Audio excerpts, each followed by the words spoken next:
Nazirah binti HAMSANI. I am fresh graduate from University Tun Hussein All Malaysia, and I am majoring in biodiversity and conservation. When you face with a problem, what do you do?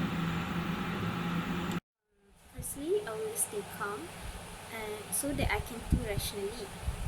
Then I will assessing the exact problem just to be clear with the problem. Then I will do research or looking for example how this problem has been solved by others. Then I will work out my options to decide which approach to solving the problem works best for me and the organization. Then I will decide what action need to be taken and start putting the process into motion. Describe a time when you face an unexpected challenge at work.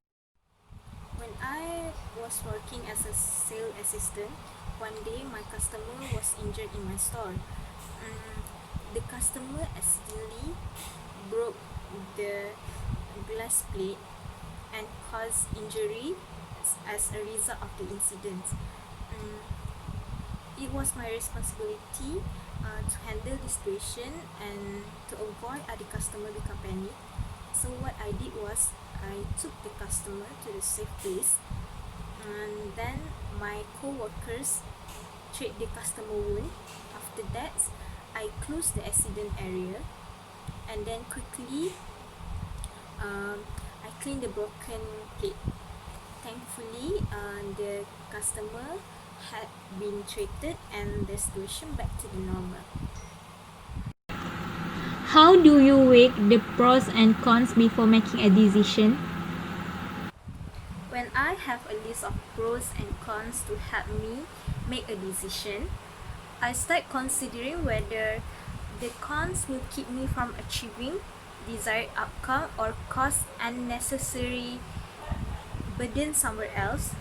If so, then the approach is probably not going to be successful. If not, then I will consider if the pros outweigh the cons in the terms of positive outcomes.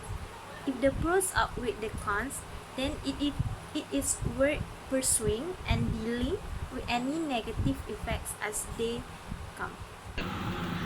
How will you handle a dissatisfied customer?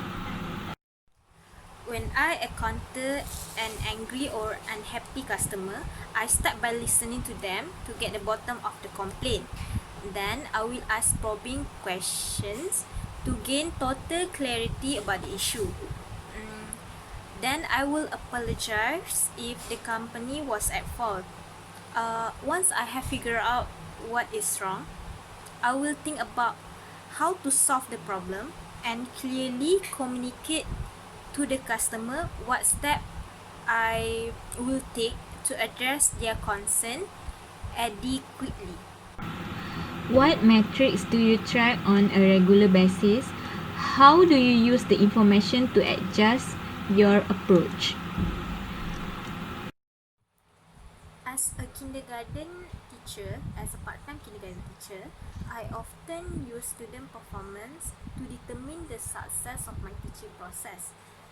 If my student performance are low, I will look back at my teaching style.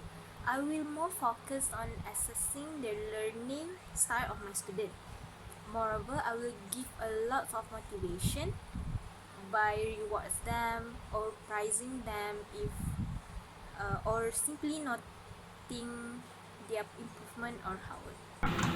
Tell me about a time when you had to change your planned course of action at the last moment.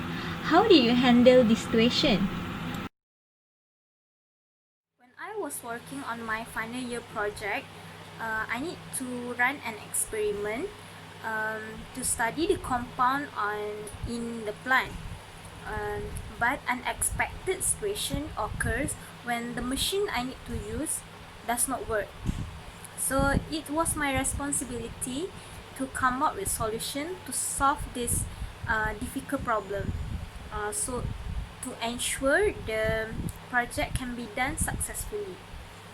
So I did a research on how this project can be done manually and not using machine. Fortunately, there is one related journal that I can use to solve my problem.